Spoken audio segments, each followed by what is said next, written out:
I've always been aware of being different. Like, I've just always been so different. It was impossible not to notice. I guess I was aware from quite an early age, from maybe first or second year in first school. I think it was when I was like 4, but I don't really remember when I was like 1, 2 or 3.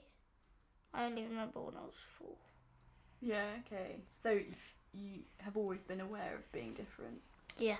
I've just always been an absolute fantasist, you know. I've always, like, enjoyed fantasy better than reality, and I think that's true for many people with autism. It's like, that, like, the real world is hard, you know.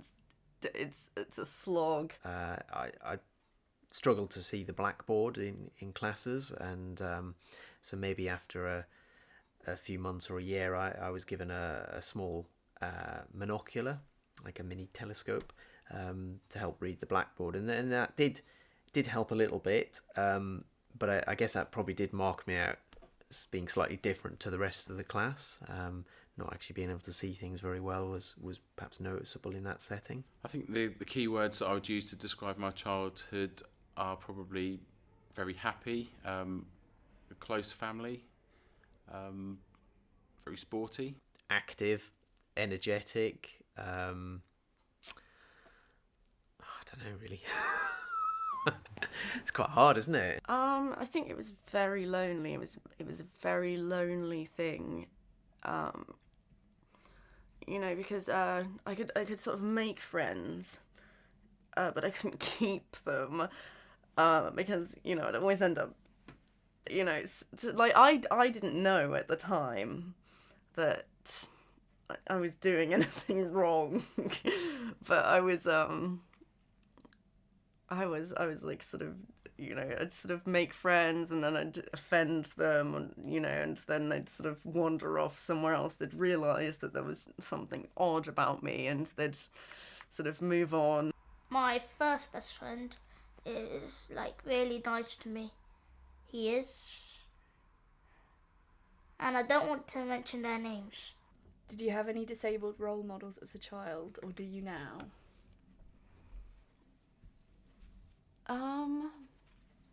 Probably a bit later on, I met one or two people who were a little bit older, who had visual impairments, who were very sporty, and you know, encouraged me to get more involved in you know, particularly cycling, but also other sports. You know, they were competing at a fairly high level themselves, so that was quite perhaps quite a big influence.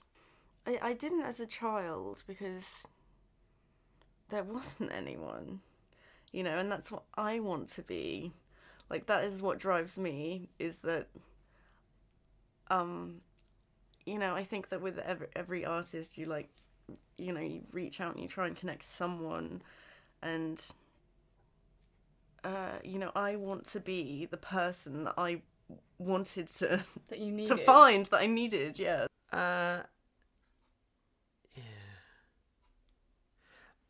I don't think there's anything I would specifically change about my childhood.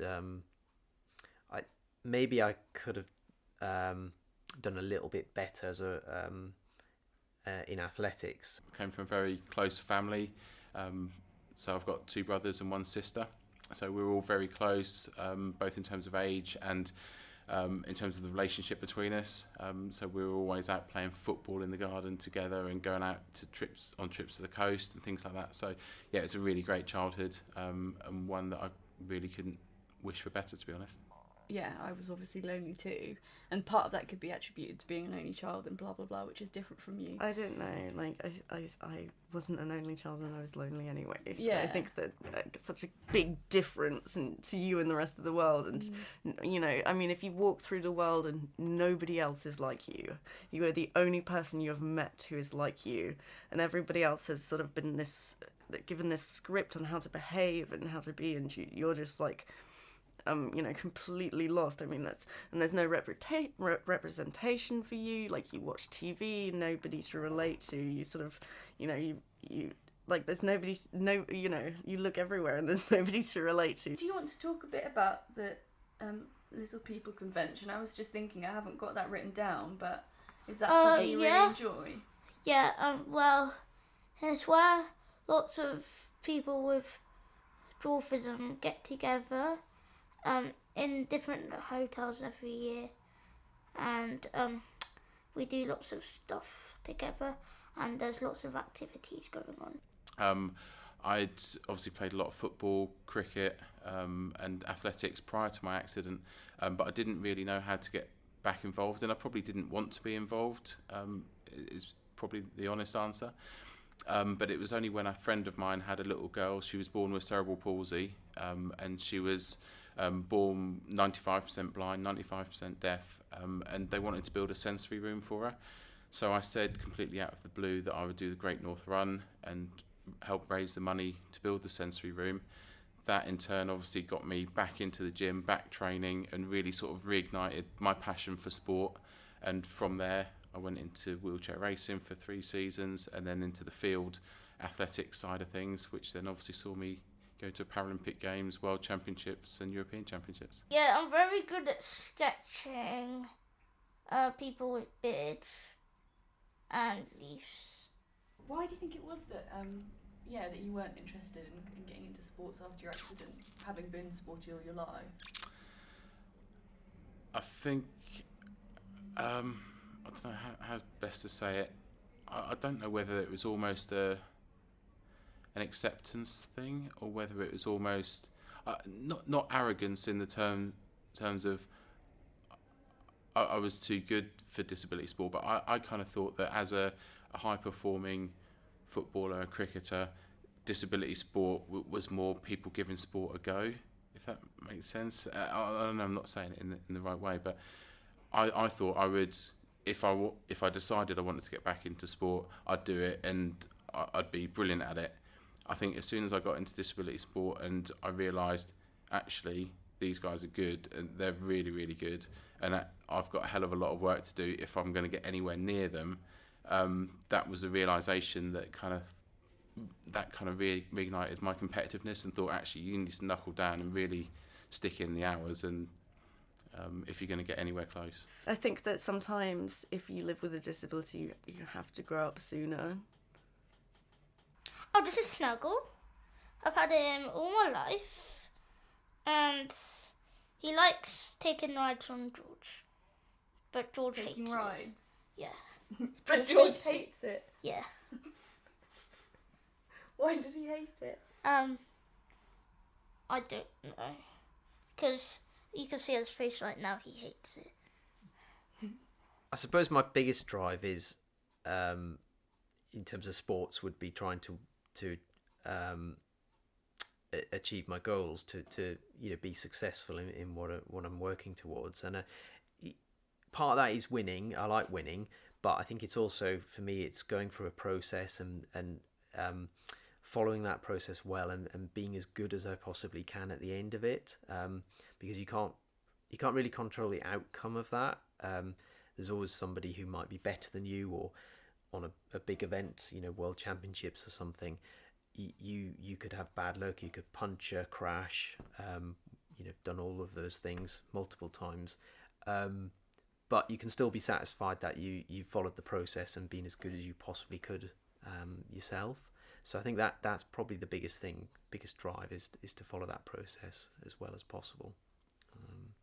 And I suppose the other thing generally is I like trying to help other people along the way. I think there's a lot of athletes who are quite selfish in their approach to their sport, and hopefully I'm not one of those. I like to try and help others. I think my biggest drive has changed very much over the years. Initially, it was very much all about raising the money for the sensory room for Rosie, because I saw the way in which her parents approached her disability, and they wanted to make the most of the senses that she had. It then very much went to kind of my personal goals and striving for me to be the best that I can be, and also to make my family and friends proud, because I do feel a little bit that when I had my accident, obviously they all kind of suffered to a degree, and they all kind of went through it with me. So I want to do something to kind of make them feel proud. And now having a 10-month-old daughter as well, it's very much about sort of making her proud of her dad. So yeah. Oh, that's lovely. I didn't know you had a daughter. Yeah. Can't you tell by the bags under my eyes? Charlotte. Charlotte. Lovely. Yeah. Inside and broken. What would you say brings you happiness? My family. Freedom is to me is to be around the people I love, who accept me for who I am and love me for who I am, and don't think there's anything wrong with me, and think I'm just perfect just the way I am, you know? I mean, that's freedom to me, absolutely. Yeah, that one. I struggled with that one. Okay. Ooh. Do you ever have freedom working full time? I think freedom to me is being allowed to go where you want, when you want, to not have prejudice, so to be treated evenly with anybody else.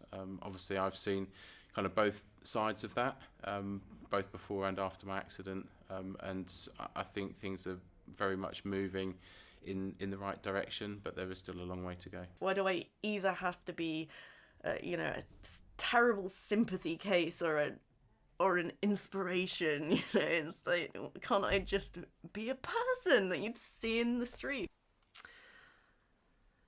Well, yeah. What brings me peace? I